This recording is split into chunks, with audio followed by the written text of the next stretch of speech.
Allahu Akbar! Allahu Akbar! Bon alors calmez-vous, il y a quelques mois de cela déjà, hein, j'avais fait une vidéo concernant un monsieur qui m'avait lancé un défi et disait que je racontais n'importe quoi sur l'islam. C'est la folie, quoi! Bref, j'ai donc démontré dans 2 vidéos que tout ce que je disais concernant la peine de mort pour apostasie, le blasphème, l'homosexualité, tout ça, c'était sourcé. Hein. Oui, c'est comme ça. Suite à ça, il a répondu par une longue vidéo dans laquelle il passait son temps à dire oui, ok, mais bon, en France, c'est pire. Oui, ok, mais bon, dans tel pays, c'est pire. Et blablabla, blablabla. Vraiment un supplice, sa vidéo. Bref, j'avais jamais eu le courage d'aller au bout de sa vidéo, puis un soir, je sais pas pourquoi, j'ai eu envie de souffrir. C'est quoi ton projet? Du coup, je me suis dit, allez, j'ai une trentaine de minutes à perdre, là, peut-être que si je regarde la fin de sa vidéo, je vais apprendre des trucs. Bah non, j'ai rien appris, sauf qu'apparemment, si je critiquais sa religion devant lui, en face à face, je n'aurais pas eu le courage. Bref, écoutez. Si un homme apostasie, renie sa foi et vit sa vie, tout le monde s'en fout. Il fait bien ce qu'il veut. Ok? C'est sa vie, c'est son âme. Nous, on s'en moque. Mais s'il déclare la guerre contre Dieu et contre son messager, là, on a un droit de réponse. En fait, ce que vous n'arrivez pas à comprendre, c'est que quand vous nous déclarez la guerre, on a le droit de vous répondre. Si vous voulez pas qu'on vous réponde, ne nous déclarez pas la guerre. Nous, on s'en fout. Faites ce que vous voulez. On vous déclare pas la guerre. Tu crois pas. Tu manges du porc. Tu couches avec ton père. Moi, je m'en fous personnellement. Ok? Ça ne me change rien. Mais si tu me déclares la guerre, Jordanix, tu me trouveras. Tu me trouveras plus solide que toi. D'ailleurs, là, tu parles, tu fais le kéké derrière ton ordinateur. Mais si tu étais face à moi, tu parlerais pas comme ça. Tu déclarerais pas la guerre en face. Parce que tu me trouverais. J'ai le droit de te répondre. Dieu nous donne le droit de répondre à ceux qui nous déclarent la guerre. Ne nous déclarez pas la guerre. Et vous ne nous trouverez pas. C'est aussi simple que ça, Jordanix. Mais comment ça se fait, du haut de ton intelligence, comment ça se fait que tu n'arrives pas à comprendre ça? C'est drôle. C'est drôle, c'est tout un tas de choses. Il y a tout un tas d'émotions qui se lèvent en moi. Alors, 2 choses. Pourquoi ce que je dis ici et dans la rue, en face à face, serait différent? Vraiment, je comprends pas, parce que ce hadith-là, par exemple, qui autorise la mise à mort des apostats, si je le lis en pleine rue, le hadith aurait le même sens qu'il a ici chez moi, donc je dirais la même chose. Et surtout, je ne comprends pas pourquoi je devrais avoir peur de critiquer l'islam en face de lui, car pourtant j'entends partout que l'islam est une religion de paix, d'amour et de tolérance. C'est pas possible. Ah si, je l'ai encore entendu ce matin sur France Inter. D'ailleurs, c'est même écrit dans le Coran, sourate 326, verset 1436. Croyez en ce que vous voulez, soyez heureux, n'utilisez pas la violence pour communiquer, et critiquez-moi autant que vous voulez, vous êtes libre de le faire.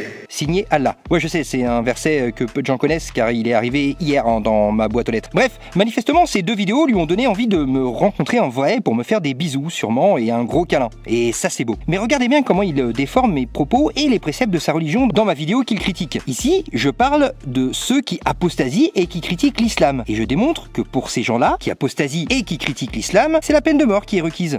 Beau projet de Mongol, les gars. Beau projet. Non, mais tout ça doit arrêter, là. Et ce monsieur transforme la peine de mort en droit de réponse. Et il pense que ça va pas se voir. On a un droit de réponse. Non, mon grand. Non. Dans un pays de droit et de liberté, le droit de réponse suite à une critique argumentée, la peine de mort ou la violence physique n'est pas un droit de réponse. Un droit de réponse, en France, c'est une réponse argumentée et sourcée dans la joie, la bonne humeur et le respect de chaque être humain. À un moment donné, soyez sympa, quoi. Pourquoi vouloir absolument enrober la réalité et remplacer peine de mort par droit de réponse? Pourquoi ne pas assumer? Je comprends pas. Et surtout, en disant ça, il admet implicitement qu'une personne qui critique l'islam mérite la mort. Il est d'accord avec ça, hein. Ce mec-là vit en France, je vous le rappelle. Mais est-ce qu'ils sont tarés, ces gars? Est-ce qu'ils sont tarés? Non, mais entre vous et moi, est-ce qu'ils sont complètement dingues? Plus sérieusement, je me demande sincèrement comment de simples mots mis bout à bout, de simples phrases prononcées qui visent simplement à critiquer une croyance, une idéologie, peut générer une menace à peine voilée comme celle qu'il a faite à mon égard. Enfin, je veux dire, je comprends la dissonance cognitive, hein, tout ça, ok, c'est pas agréable quand on critique ta croyance, oui. À la limite, je me dis, ok, ok. Mais quand même, quand tu en arrives à ce genre de bassesse, c'est que manifestement ta croyance n'est peut-être pas aussi solide que tu le penses. D'ailleurs, le fondateur lui-même de l'islam le savait sûrement, car le fait qu'il autorise la mort pour tous ceux qui critiquent l'islam, donc qui blasphèment, est un aveu d'échec par définition, puisque ça signifie que le seul moyen pour cette religion de garder des adeptes dans le groupe, c'est la peur et l'intimidation. En mode, si tu apostasies, ferme bien ta gueule, hein. Commence pas à nous sortir des arguments comme quoi on se serait trompé, comme quoi notre croyance n'est peut-être pas aussi solide. Non, chut, ferme-la, sinon tu vas vite savoir s'il y a une vie après la mort, hein. sérieux, le niveau de fragilité est stratosphérique. C'est le délire, wow. Et pour finir, un petit bonus. Donc là, comme on l'a déjà écouté, il confirme que si j'étais face à lui, je ne critiquerais pas l'islam. D'ailleurs, là tu parles, tu fais le kéké derrière ton ordinateur, mais si tu étais face à moi, tu parlerais pas comme ça.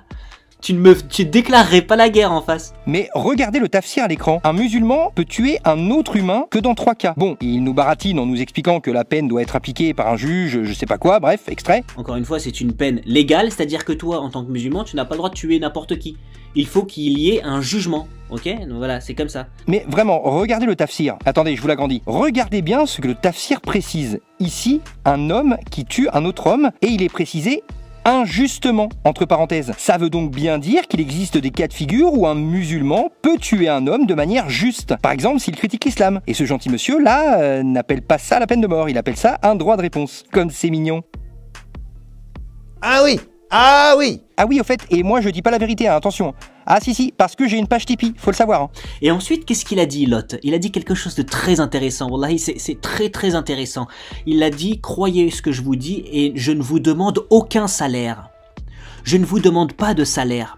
Pourquoi c'est important qu'il ait dit ça, les amis? Parce que ça prouve que pourquoi il le fait. Il ne dit que la vérité. Il ne dit la vérité que pour le fait de dire la vérité, parce que Allah dit, dites la vérité et ne demandez aucun salaire. Pourquoi c'est important? Parce que toi, mon cher Jordanix, tu demandes un salaire. C'est la différence entre toi et moi. C'est que toi, tu dis ce que tes auditeurs veulent entendre pour que tu leur prennes un salaire. Vous faites tous ça, vous êtes tous pareils. Moi, je demande pas de salaire. Il n'y a pas de page Tipeee, il n'y a pas de monétisation de mes vidéos, il n'y a rien de tout ça. Je ne demande aucun salaire. Moi, je dis la vérité, qu'elle te plaise ou qu'elle te déplaise. Je m'en fous, je te demande pas de payer pour ça. Toi, tu demandes un salaire. Hein? Voilà. Donc sachez que celui qui a une page Tipeee ne vous dit pas la vérité. Hein. C'est Dieu qui l'a dit d'abord. Et non, manque de chance, hein, c'est bien précisé sur ma page Tipeee que je dis ce que je veux et je peux tout à fait changer d'avis, les gens le savent, en me donnant de l'argent, hein, que je n'ai aucune ligne éditoriale précise. Et oui, on peut recevoir de l'argent et garder sa liberté. C'est fou, hein? Et vous savez quoi? On a tout à fait le droit. D'ailleurs, merci à eux. Pour finir, la meilleure technique pour répondre aux insultes et aux menaces reste soit la validation, hein, c'est-à-dire quand un mec commence à t'insulter, ne rentre pas dans son jeu, réponds-lui simplement « Oui, je suis un connard, d'accord. Bon, à présent, qu'on est d'accord sur ce point précis, trouve-moi des arguments concernant le sujet initial, merci. » Sinon, une autre technique que j'adore, hein, c'est la chanson comme le fait magnifiquement Jack le Fou. Quand il tombe sur un croyant un peu énervé, écoutez, c'est ce que j'appelle du rap conscient. On dirait un feat tellement la guitare et la voix s'accordent parfaitement. Espèce de grosse merde que t'es, va. T'as vu, nous, on va gagner le combat. On va rentrer au paradis. Et tu es avec nous. Et le prophète, c'est un bon, tu comprends? Le prophète, c'est un vrai le prophète. Et tu vas t'aller avec ta guitare, tu te rater en enfer, et tu verras. Et je demanderai à Dieu, tu vois, je demanderai à Dieu, je veux dire juste un truc, hein. C'est même pas de guider. J'espère que tu te rater en enfer. Tu vois, juste pour ces paroles-là. Là. T'as compris ou pas? Tu fais monter des gens, tu leur sors des je sais pas où, tu leur racontes de la merde. Bref, une sombre affaire. Et toi, mon petit bonhomme, t'en penses quoi finalement de tout ça? Parce que moi, je...